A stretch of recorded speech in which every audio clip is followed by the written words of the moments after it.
Artiaga, and this is PAC After Hours, a podcast where students talk about people, places, and things outside of campus.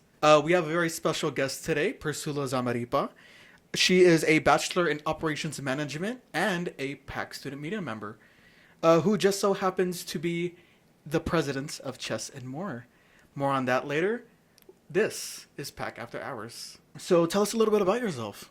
So, pretty much, my first bachelor's here is operations management. Yeah, I'm the president for Chess and More, but I also do a lot of the PR for other clubs. So, like Battle Alto, I help with the communication for student media. Mm-hmm. And then I just got into a historian role for SGA. Nice. So, I know. And, yeah, other than that, I just hang out with my brothers and go to class. So, what do you plan on doing with this bachelor's? Oh, so what I plan on doing is actually transferring over to Texas A&M and focus on a project management role. Yeah, and hopefully to get some experience in it. Because I've been wanting to be a project manager for a while now. What exactly does a project manager do? So pretty much what they do is help coordinate with everybody's schedules to get a product out in time. Mm-hmm. So they focus more on getting the project out there. Mm-hmm.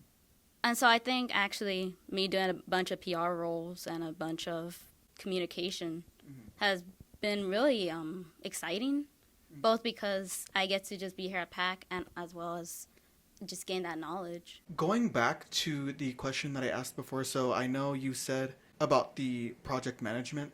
So with that in mind, where do you see yourself like in 5 years at least? In 5 years, I'm hoping to gain an assistant role as a project manager for anybody that's willing to look at.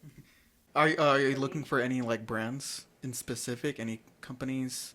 Honestly, I want to start small, like a startup, any startup really. I'm really looking forward to going to like local businesses to help. So the theme that we were discussing, because it's getting closer to the Halloween space, the more seasonal side. I believe this is posted on the week of. Halloween. So sorry about that. So one thing that I had in mind was folklore and like the stuff that goes around, like not only in San Antonio but also the things that go on like in Texas in general, and like the urban legends, the stories that people tell around like where we live. So is there any that you had like in mind or something that you remembered like hearing growing up? A lot of the time has been La Llorona, and it's actually something that I was just always afraid of. Yeah, because actually I was telling my mom about this earlier today, and she was saying like, yeah, you're so scared of her. And she actually remembers that we were afraid to even have I was afraid of having the faucet on because that used to be like not good, but it was a very common thing to talk about. Like if you have the water running on, that she'll come out through the faucet. And I was just so scared of that I was like, turn the faucet off. Yeah, I heard a lot of stories about that, as well as from what I remember, it was the lechuza, correct? Yeah, so the lechuza is another one that I've heard and I also experienced. You don't know that it is until like someone tells you what they felt. Yeah. And I remember telling this story. I remember episode 1 of PACcast. Go watch it. It's on YouTube. So if you go back, I tell the story where me and my family, we came back to get some groceries, and we heard this whistling sound. We didn't know where it was, and we heard the whistle constantly, like for a few minutes, and then we realized it wasn't like around us; it was above us, and it was in one of the trees. So, the thing is, the whistling was unfamiliar. Like it didn't come from an animal. Like you knew that it sounded human. Yeah. In a way, so like. We didn't know exactly what it was, but in our eyes, we saw it as, oh, this was the lechuza. So that was just a thing that we kind of told ourselves. Yeah. We didn't it wasn't necessarily an explanation, but it was something just to like compare ourselves. So you didn't see it, but you heard it. We didn't see it, but we heard it. That was the thing. Do you get nightmares from it? No, not at all. Like I'm not the person to be easily spooked. With the oh. I'm not easily spooked with these types of things. Especially since I grew up with a very spooky family. I kind of like to think of ourselves as like the Addams family of like just inside, because like every Halloween we always decorate the inside just fully like webs everywhere. You have like these little vintage statues of like cats and that sort of thing. So yeah, because growing up, my parents, they like were part of that subculture. Like I would say like around the 80s or 90s, like the goth grunge culture. Yes. So that was just them. So what's another thing that you were told as a child, or like what was something that scared you as a child? Well, it's not really San Antonio folklore or even Texan, but it was like, I swear our house was haunted because a lot, like my whole area that I lived in always had something wrong happening. So like one example is that like across the street from my old house, somebody hit their head on the nightstand, but so that was a crime report, but some people think that her son may have hit her because he had known to have very, like, large fits of rage. Another one, I think down the street from that house, there was also somebody that themselves. Oh. Yeah. And then No, yeah. Our actual old house, this is where it gets kind of spooky. It used to be abandoned. Oh. And so even though it was abandoned, there was... I was going to say, hold that thought, because I got a little spooked. I think we deserve a break, don't you? Oh, yeah. All right, let's take a break.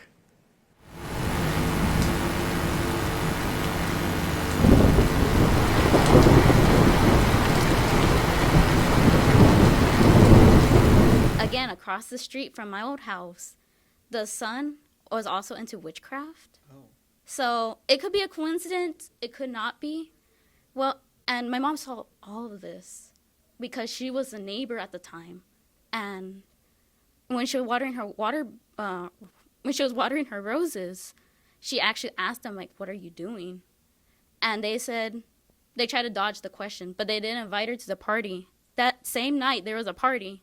She declined, but once we moved into that house, we could start to hear like poundings of the walls, scratching of the ceilings, and then we'll see like shadows walking past from the bathroom all the way into like TVs and stuff. It was wild.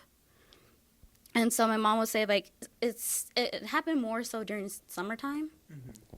So especially with that whole incident, so we'll get a lot of paranormal activity during the summer when it was like just so hot, but yet like it was so scary when I was a child, especially the long hallway.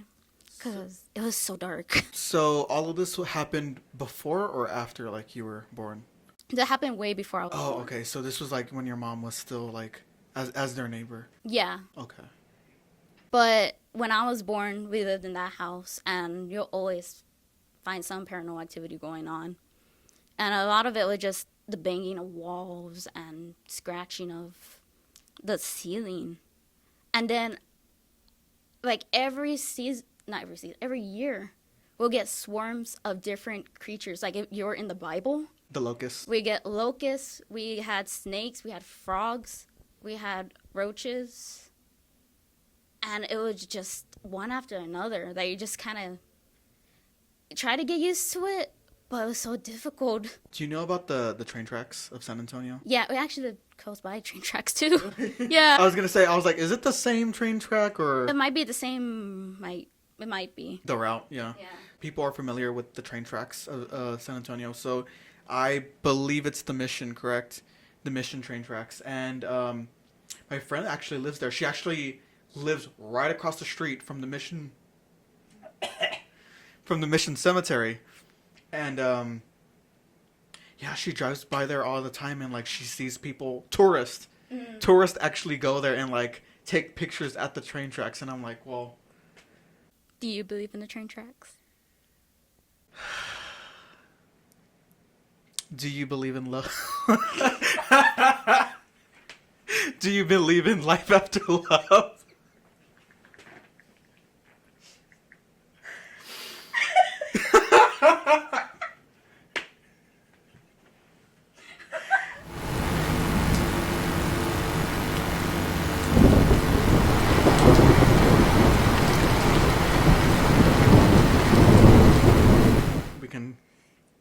circle back. As we wrap up, is there anything that you would like to finish off and anything that you want to let the listeners know? Besides the weird house I lived in back then, come join Chess and More, please. All right, so tell us a little bit about Chess and More. So pretty much it's a board game club. Like, yes, we always have chess. But if you don't like chess for whatever reason, I understand. You can always join our Uno days, Jenga. We got Clue, especially with this upcoming Halloween. Oh, absolutely. Clue is like my number one board game around Halloween time. I would try to make everybody join Clue as fast as possible. Who is your suspect in Clue? I don't have one. You don't have one? No. You don't have a favorite? Ooh, it's difficult because I kind of switch over because I'm usually Mr. Green, but I also love Mrs. White. But if we're like talking classic, Mrs. White. But if we're like talking the new one, I would say Mr. Green because they have Dr. Orchid. For me, it's just so hard to like choose. I see you as Mrs. Peacock. Really? Yeah. How so? She's a very sociable woman. I guess so. Yeah. Also, I think, yeah, like, it kind of popped up. I was like, I tried to, like, think. I was looking through the suspects. I was like, I think Mrs. Peacock. Either that or Dr. Orchid. Because they think one is pink, one is blue. Yeah. So with that being said, join Chess and More, please. So thank you again for joining the podcast today. I'm so excited. Excited? I'm happy to be here. All right, well, I think that's all the time that we have. Make sure you follow us at PAC Student Media on YouTube, Spotify, and Instagram. And until next time, cheers to PAC After Hours.